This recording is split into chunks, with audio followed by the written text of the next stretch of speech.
പിതാവിൻ്റെയും പുത്രൻ്റെയും പരിശുദ്ധാത്മാവിൻ്റെയും നാമത്തിൽ ആമേൻ. എൻ്റെ പ്രിയപ്പെട്ടവരെ, ഇന്ന് ഫെബ്രുവരി 15 ഞായറാഴ്ച.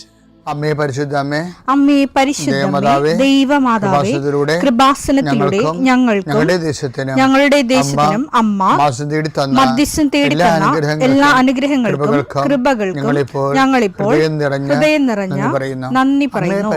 അമ്മേ പരിശുദ്ധമേ, ദൈവമാതാവേ, 2004 ഡിസംബർ 7 ഉച്ചകഴിഞ്ഞ് 2:30 കൃപാസനത്തിൽ സംഭവിച്ച അമ്മയുടെ പ്രത്യക്ഷപ്പെടലിനെ കുറിച്ച് തിരുസഭയ്ക്ക് സമർപ്പിച്ചിരിക്കുന്ന പഠനരേഖകളുടെ മേൽ സഭാത്മകമായ പഠനം ആരംഭിക്കുവാൻ ഞങ്ങൾ പ്രാർത്ഥിക്കുന്നു. അമ്മേ പരിശുദ്ധമേ, ഭൂസ്വർലോകങ്ങളുടെ രാജ്ഞിയായ അങ്ങേയ്ക്ക് ഭൗമസംരക്ഷണത്തിനായി പ്രപഞ്ചപ്രകൃതിയെ തന്നെ തിരുസഭ പ്രതിഷ്ഠിക്കുവാൻ ഈ പ്രത്യക്ഷീകരണം വഴി ഇടയാക്കണമേ. പരിശുദ്ധമേ, ജപമാല മാതാവേ, സകല കൃപാസനം പ്രാർത്ഥനയോടും ചേർത്ത് ഞങ്ങളിപ്പോൾ പ്രാർത്ഥിക്കുന്ന ഈ കുടുംബത്തിന്റെ പ്രത്യേക നിയോഗം പറ മക്കളെ.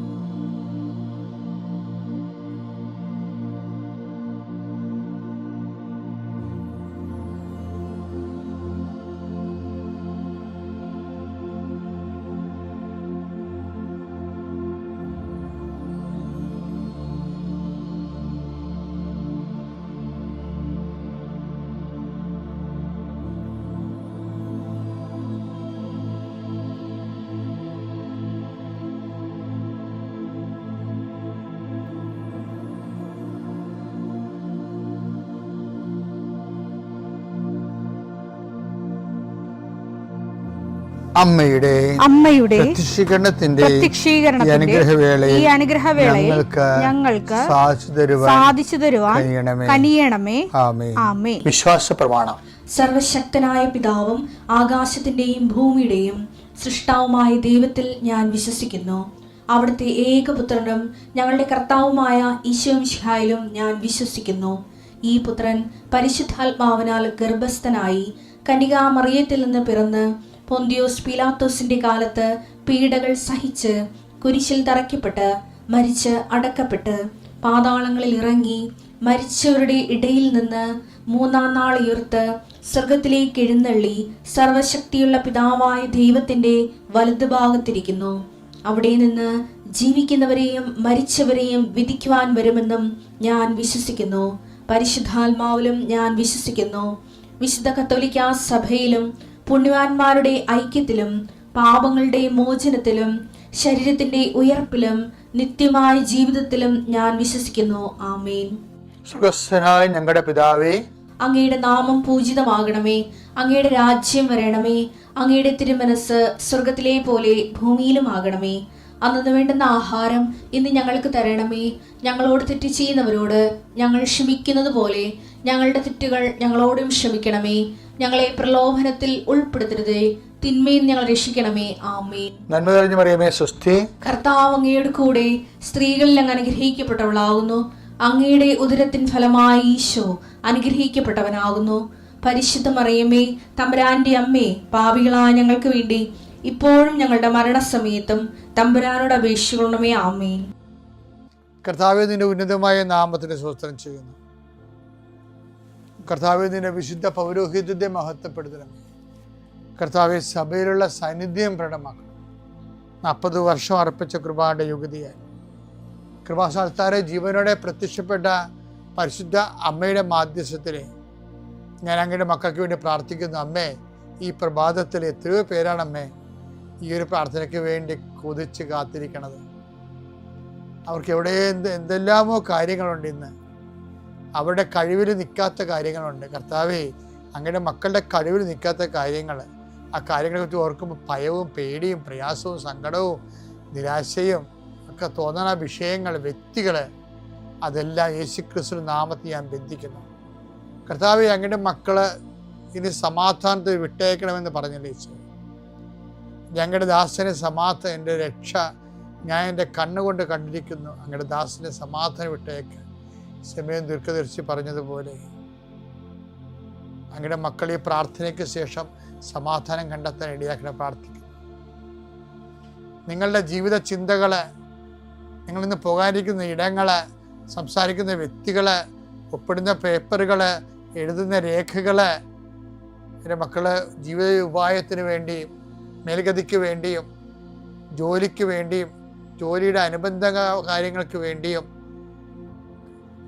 എവിടെയെല്ലാം യാത്ര ചെയ്യുന്നു, ആരെല്ലാം സംസാരിക്കുന്നു, ഫോൺ ചെയ്തിട്ട് എന്തെങ്കിലും ഡേറ്റോ കാര്യമോ തീരുമാനമോ വാക്കോ പ്രവൃത്തിയോ തീരുമാനമോ കിട്ടാൻ വേണ്ടി കാത്തിരിക്കുന്നു. അതെല്ലാം മക്കൾക്ക് അനുകൂലമാവുകയും അത് ഈശോയുടെ നാമത്തിൽ ഞാൻ നിങ്ങളെ അനുഗ്രഹിക്കുകയും ചെയ്യുന്നു. ചെയ്തുകൊണ്ടിരിക്കുന്ന സംരംഭങ്ങൾ ഒരു സ്ഥലത്ത് എത്തി ഇന്ന കാര്യം കൂടി നടന്നാൽ അത് ശരിയാകും എന്ന് പറഞ്ഞ് പ്രാർത്ഥിക്കുന്ന മക്കൾക്ക് അത് നടക്കുന്നതിന് വേണ്ടി ഈശോയുടെ നാമത്തിൽ ആശീർവദിച്ച് മാതാവിൻ്റെ മധ്യസ്ഥനെ ഏൽപ്പിക്കുന്നു. എൻ്റെ കർത്താവേ, കേസിലും കോടതിയിലും പെട്ടിരിക്കുന്നവർ, എൻ്റെ കർത്താവേ, മനുഷ്യൻ്റെ ഭീഷണി കാരണം മനസ്സിന് സമാധാനം നഷ്ടപ്പെട്ടവർ, അവരെ നീ ഏത് ഭവനത്തിൽ പ്രവേശിച്ചാലും ആ ഭവന സമാധാന ആശംസ അർപ്പിച്ച കർത്താവേ, നിന്റെ നാമത്തിൽ നെഞ്ചിലും നെറ്റിലും മുദ്ര വാങ്ങി നിന്റെ നാമത്തിൽ വിശ്വസിക്കുന്ന ഒരു മനുഷ്യനെയും ആരും ഭിക്ഷപ്പെടുത്താൻ അനുവദിക്കരുത് കർത്താവേ.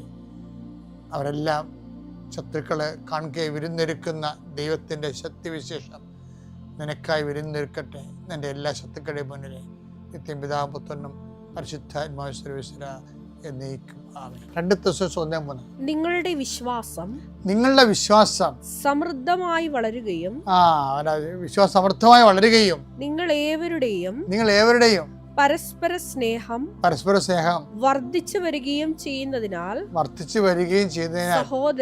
സഹോദരങ്ങളെ നിങ്ങൾക്ക് വേണ്ടി എപ്പോഴും ദൈവത്തിന് ഉചിതമാം വിധം നന്ദി പറയാൻ ഞങ്ങൾ കടപ്പെട്ടിരിക്കുന്നു. തെസ്സലോനിയ സഭയിലെ വിശ്വാസ വളർച്ച ഉണ്ടായ കാര്യം പറയണേ. ഇപ്പൊ അവര് സഹോദര സ്നേഹം വർദ്ധിച്ചവരില്ലേ? അപ്പൊ പൗലോസ് അപ്പോസ്തലൻ സഹോദര സ്നേഹം വർദ്ധിച്ചെന്നല്ല പറയണത്. പത്രോസ് ഇന്നലെ പറഞ്ഞില്ലേ, വിശ്വാസത്തെ സുഹൃതം കൊണ്ട് സുഹൃതത്തെ, ജ്ഞാനം കൊണ്ട് ജ്ഞാനത്തെ, ആത്മസമയം കൊണ്ട് ആത്മസമയത്തെ, ക്ഷമ കൊണ്ട് ക്ഷമയെ, നന്മ കൊണ്ടും ക്ഷമയെ, സഹോദര സ്നേഹം കൊണ്ടും സഹോദര സ്നേഹത്തെ ഉപവി കൊണ്ടും പരിപൂർണമാക്കാൻ പറയുന്ന കൂട്ടത്തിലുള്ള സഹോദര സ്നേഹം ഉപവിക്ക് മുമ്പുള്ളതാണ്. അതാണ് ഈ പൗലോസ് പറയണത്. വിശ്വാസം വർദ്ധിച്ചു എന്ന് പറഞ്ഞാൽ പറയും, വിശ്വാസം സമൃദ്ധമായി വളർന്നുകൊണ്ട് പരസ്പര സ്നേഹം അപ്പോൾ അവർക്ക് പരസ്പര സ്നേഹം വർദ്ധിച്ചു.